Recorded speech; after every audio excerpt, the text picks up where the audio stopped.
Oh, good morning, friends. Well, for you, it's going to be evening. That's when this video is going to come out. But for me, it's morning. It was about 25 degrees this morning, according to Mr. C's weather data. So we elected to hang outside for a little bit, let it warm up to a balmy 37 degrees now, because we got a lot of work to do today. Today, we are taking the big block out of the Impala. Well, folks, Impala's ready to come out of the trailer into the cold. We're gonna start working on it. I kind of got myself into a pickle because, well, the Trailblazer SS is making some bad engine noise, so it's in the barn, all tore apart, being worked on. Waiting on parts for that. Check out another video if you want to see a video on that deal. And the garage is too small to fit the Impala and do any work on it. So we're gonna have to work on this thing outside, and I'd really love to pull an engine in you know, 30-degree weather. So that's what we're gonna do. I did have the oil pan heater on this thing. We just got a magnetic heater on the oil pan just to keep the oil warm, the water warm, since it did get below freezing. And we're gonna go ahead and fire this thing up. So big block Chevy, open headers, 110 octane race fuel, carburetor, no choke. Cold start should go well.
Last time the Impala's gonna run with this engine.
Hey guys, don't forget to hit that subscribe button right here in the corner of this video. Thanks.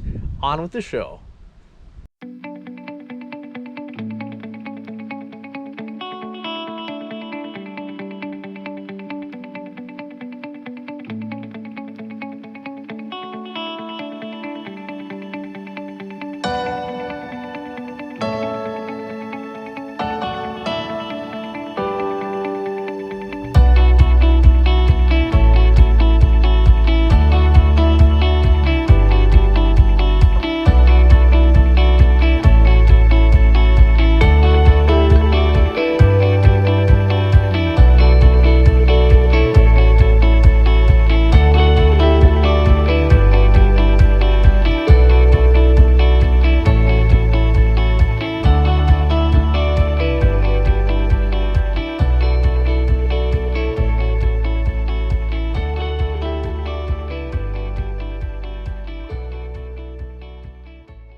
What do you think, Zeus? Is it nice out today? I don't know. Hard to tell what he's thinking. I think he's a little nervous about which direction I'm going to be walking. Well, anyway, it did warm up to about 50 degrees today, but the wind's blowing like 20 some mile an hour, so whew, really not that warm. Anyway guys, you're not here to worry about Mr. C's weather report. Well, some of you might be. But here's the Impala. Look like we got about a 4-inch lift kit in the front end. Looking a little funky. QA1's got the rear end sunk down really low, just like we like it. But with that big block out of there, we're about 800 pounds lighter. And yeah, she jacked up. I got my radiator fans in place. They're not going to go anywhere. Wiring harness and my pneumatic throttle zip tied in place, so they're not going to fall off. I've got a board over the frame rails and the transmission up ski, so that way it won't go anywhere we don't want it to. What else? That's about it. We did get the big block out in about 2 hours yesterday. Girlfriend's dad came over and helped me out. We got it knocked out in 2 hours. Then we just cleaned up a few things and shoved everything in the garage. Let me guys show you the big block. Let me guys show you the big block. Let me show you guys the big block is what I really wanted to say. Let's just go in the garage here. Can we just appreciate a minute that beautiful tin job? All insulated up, got a heater in there. Man, I got a whole video on that. If you haven't seen it, go check it out. Big block action. This is a 1990 big block crate engine. It's an LS7 iron block, iron heads with an aluminum intake. That's not GM. It is a 454 7.4 liter. Like I said, iron block, iron heads. I don't really know a whole lot about it. Last time it was refreshed was in 2006 and raced almost every year. So it's been in the car for 15 years. It's a race car, only at the track. But anyway, that's a long time for an engine to be in a car. We don't have any problems with this engine, but because it's been 15 years, we did go through a lifter. We're better safe than sorry. It's probably due for a tune-up, a freshen up, however you want to say it. So we're gonna drop it off at our friend's house, Scotty, in Wisconsin, and he's gonna go through it. He's a race engine builder. He's the only guy who's touched this engine since 1990. He put the rod bolts in this engine before it even ever went in the car back in 1990. So he's been working on this thing for about 31 years now, 32 years. So yeah, we're going to bring it back to him. He knows everything about it. He's got everything written down. He knows how much the pistons weigh. He knows what direction they all go in. He's put the rod bolts in the thing. He's put the head bolts in the thing. These are original GM head bolts, and see that they're massive, massive head bolts. These are the GM ones, and these are the aftermarket ones. You can see that the head of the bolt is actually quite a bit smaller, but it's got this built-in washer thing right on it there. And then we got ARP head bolts or ARP rod bolts in the bottom, in the rods, and etc. We got all sorts of funky stuff. Here's our electric water pump. Now, a lot of you new school guys probably aren't familiar with this, but this is the reliable way to do an electric water pump without having to worry about failure. There is a downside, and the only downside is that there's only one speed. But anyway, this is a blower motor of a Ford something or another, like a Taurus or something. And it's got a little adapter here to run this cog drive belt. And you run this cog drive belt and it spins your factory GM iron water pump. So these are very reliable, they're very proven, they're very cheap, and everybody's got one. So you can run to an auto parts store and you can get yourself a water pump.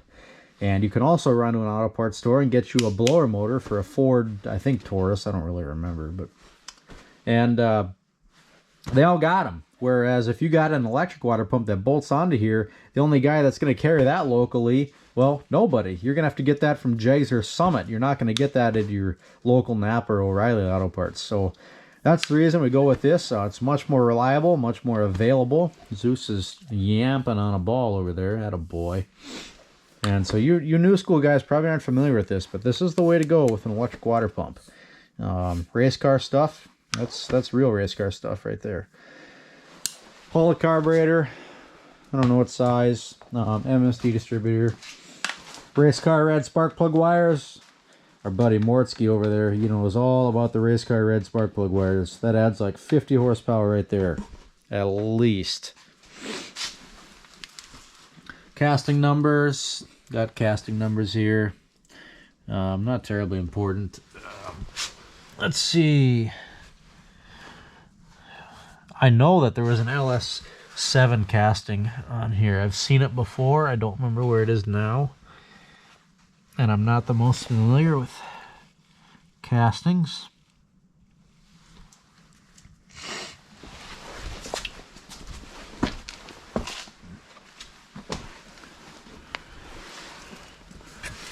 You can see it does say 7.4 right there. I don't remember where the LS7 is, but somewhere. Look at our valves. See our valves in there? This one's open. You can almost see the piston.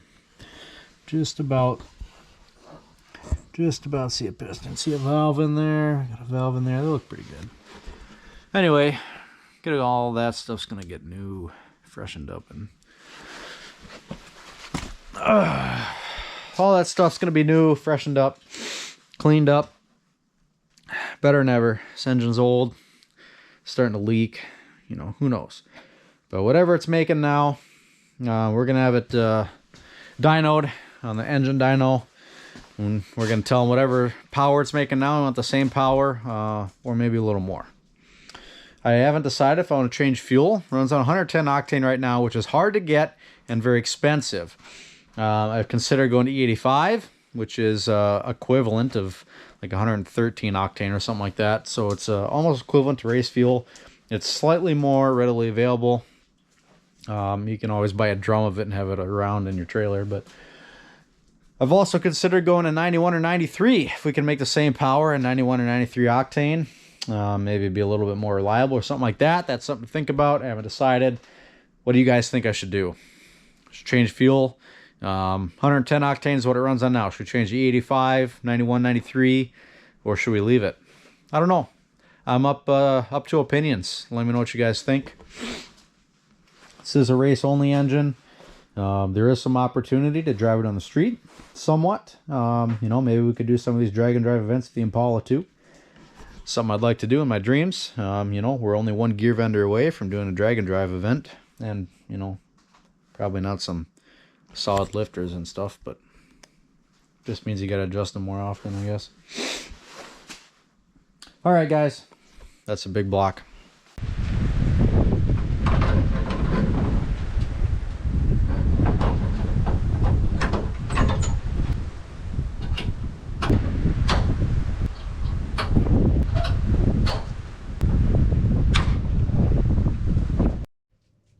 Well, folks, today was a good day. We picked up a diesel tractor and a four-wheeler with a plow, and then a snowblower for the tractor for free from my boss today. So today was a good day, and we are going to use said four-wheeler to pull the Impala on this trailer. Because as a man, I'm good at planning, and as with any man that poorly plans, it's going to snow later in the week, and nobody is around to help me because my girlfriend is gone for the weekend and don't have any friends. You know, minor stuff. So I'm going to do this by myself. So we got the Blazer hooked up to the trailer because the Blazer's easier to maneuver than the diesel, which it's back there somewhere. And I got this trailer backed in to the Impala. Remember, we pulled the big block out of the Impala a little bit ago, so now it doesn't run. So anyway, got a winch on the trailer, but it's broke. So we got four-wheeler strapped to the trailer. We're gonna try to pull this thing on by myself. Nobody steering the Impala, nobody braking the Impala. B-R-A-K-E, as in stopping it. Yeah, pretty confident it's gonna go real well. Anyway, let's pull this thing up. You guys can watch all the live action that's about to happen right here. Via magnetic mount, which that sucks. Oh, man. Boom. That's a little better position for the magnetic mount. All right. Let's try to do this.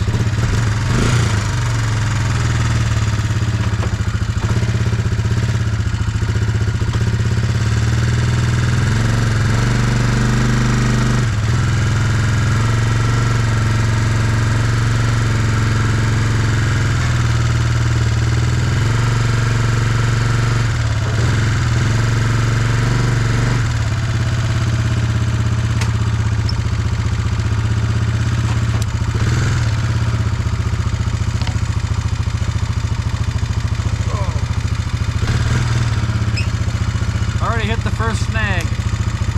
The tow rope got stuck on the fender.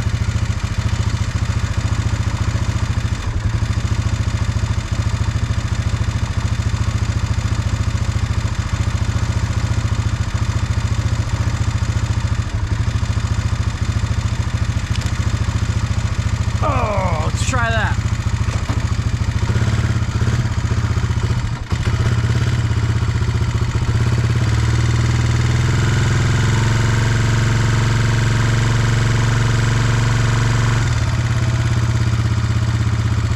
Turn the car.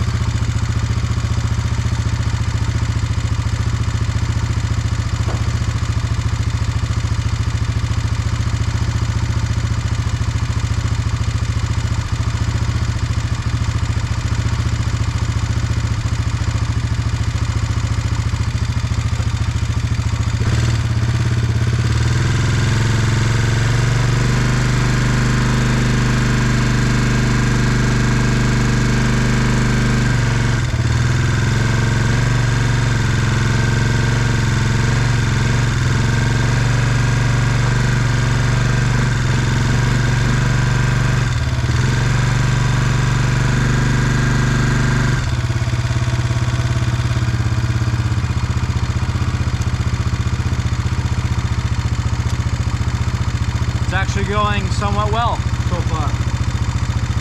I gotta go turn the car again though.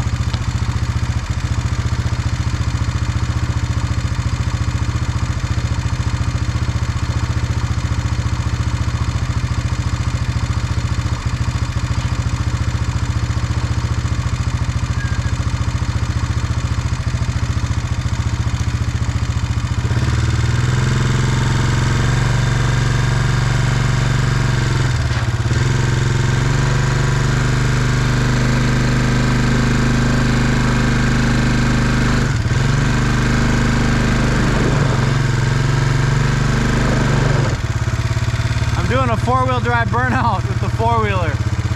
Oh, come on.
don't have to do any more four-wheel drive burnouts. It's really hard. And the Blazer is just about off the ground.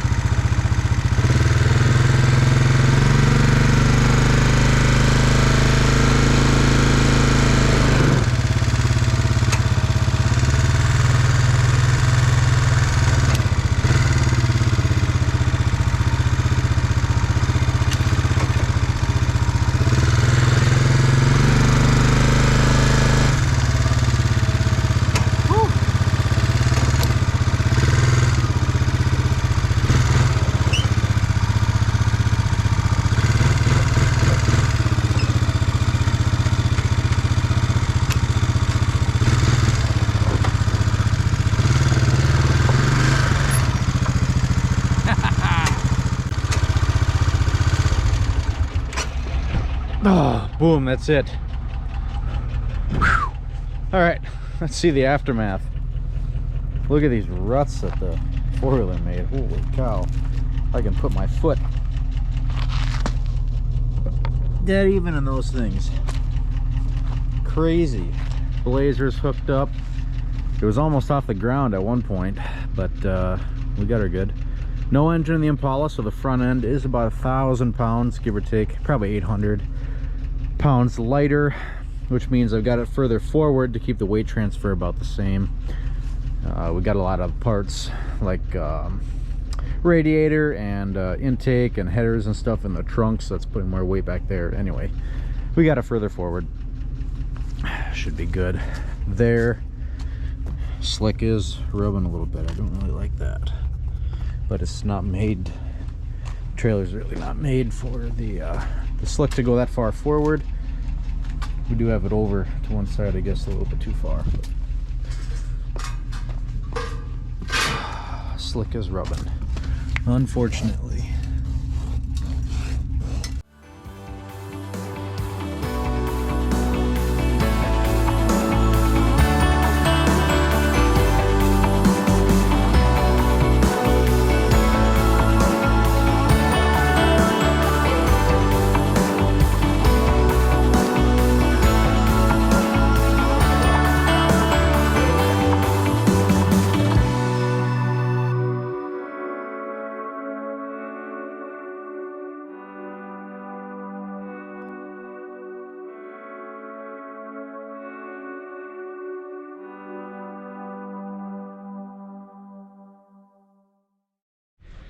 Well, I left my GoPro attached to the trailer and it actually sat out here all night, and it got down to 30 some degrees last night, 33 or 34 or something.